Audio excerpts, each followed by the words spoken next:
Hello, my friends. I have a short video for you today, but it's a strong one. It's a strong message, and it's not coming from me. It's coming from a young man who's not a Christian. But when we see truth, we need to give respect where respect is due. Now, this young writer his name is Ben Six Smith, and here is young Ben, very, very sharp young man, as you're going to find out right now. He is an English writer living in Poland, and he writes for The Spectator US and other publications.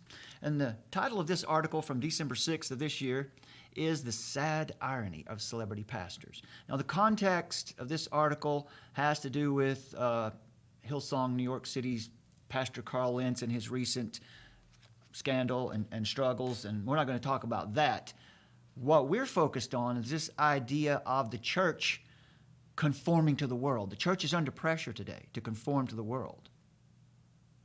The government is putting pressure on the church to conform to the world. So, so are these movements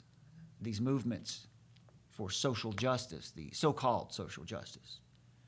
And we call this sometimes the woke church movement. It's inside the church we see this as well. Inside the church, we call it the woke church movement. Now, let me share this article with you because young Ben Six Smith has hit it right on the head. He says this: when I was a young attendee of a charismatic Christian church, people were very keen to make themselves look cool. There was Christian rock, there was Christian rap, there was something called the Street Bible, which reframed biblical stories through a modern lens. Then he goes on for a couple paragraphs to talk about Carl Lentz's struggle, and he also talks about Hillsong, New York City's bringing Justin Bieber and Chris Pratt and Kevin Durant into membership, which is great, but how they put them all front and center. And you have to wonder, would they have given that much attention to just an average person who wanted to join their church? Now, Ben goes on to write, he says, a church has to make itself known, but at what cost? Hillsong NYC put celebrities front and center, which, as one churchgoer told the New York Times, doesn't feel like something Jesus would do. Lentz turned himself into a brand. His Instagram is full of photos in his sharp suits, in his hipster glasses, with his rippling biceps, and his midlife crisis jackets. Well said. Even when he addresses social causes, he's self-involved in the classic manner of the modern influencer. One post halves the faces of the late Ahmaud Arbery and Lentz's bespectacled young son in an attempt to make a point about white privilege, which just ends up reeking of narcissism and exploitation. One problem with turning yourself into a celebrity is that your failings become scandals. Lentz was fired from Hillsong in November for the scandal we just mentioned a moment ago. But Lentz's actions are a matter for his family and his faith. There is an irony, though, in how, whenever Christians seem to attach themselves to mainstream culture with all its vices, in the hope of drawing people towards God, they seem to get drawn towards vice. Let me interject here. This is the idea of the seeker-sensitive movement, where a church would attempt to attract people into the church in ways other than with the gospel. Let's just say it that way. To offer them great entertainment, for example. Wonderful experiences, feelings and experiences, rather than the pure gospel. In other words, we're talking about the difference between pragmatic and sensual truth, that which seems to work and feels good in the moment, versus eternal truth, God's immutable truth that never changes. He goes on to write, Jerry Falwell Jr. was a similarly public, if ideologically different evangelical, who acquired fabulous wealth and fame before being swept off by an avalanche of accusations of sexual impropriety. Making yourself a very public representative of God, rather than a humble messenger, is a dangerous business when you're, like all of us, a very flawed human being. When you add in all the sweet temptations of wealth and fame, that becomes especially true. If you put yourself up on a pedestal, well, then you have further to fall. And when you are a religious authority, unlike an artist or an athlete or even a politician, your rectitude is your only excuse for being there. This case also questions about the church itself. It asks questions about the church itself. He says, I have no doubt that Hillsong NYC, under Lentz leadership, enriched thousands of lives. But it seems to represent what I call the with a twist Christianity trend, or the with a twist of Christianity trend. There is mainstream culture, celebrities, fashion, music, modish political activism, and a message of self-love.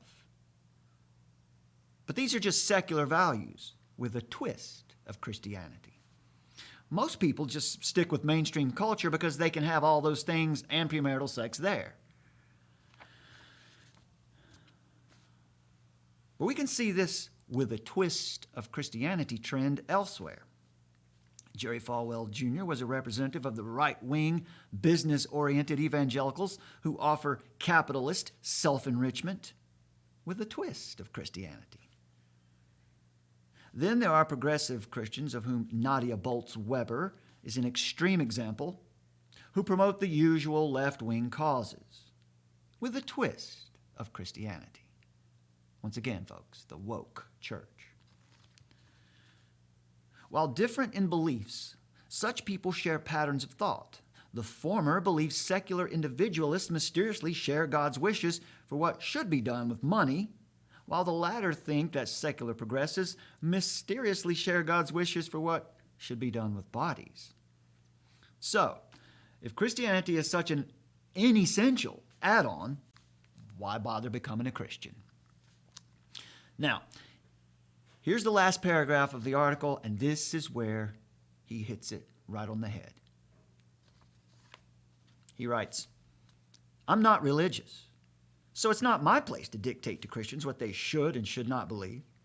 But still, if someone has a faith worth following, I feel their beliefs should make me feel uncomfortable for not doing so. But if they share 90% of my lifestyle and values, then there's really nothing especially inspiring about that person.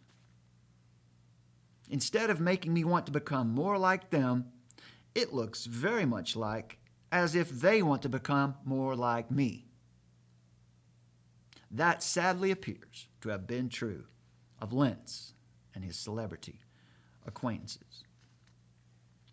That is a scathing indictment of the modern church, my friends, and it needs to be heeded. It needs to be heard, shared, and heeded, because we see it happening everywhere. The church under pressure to conform to government overreach, to worldly standards, to be seeker-sensitive rather than gospel-oriented, Bible-based. Once again, he says, if someone has a faith worth following, I feel that their beliefs should make me feel uncomfortable for not doing so. If they share 90% of my lifestyle and values, then there's really nothing especially inspiring about them.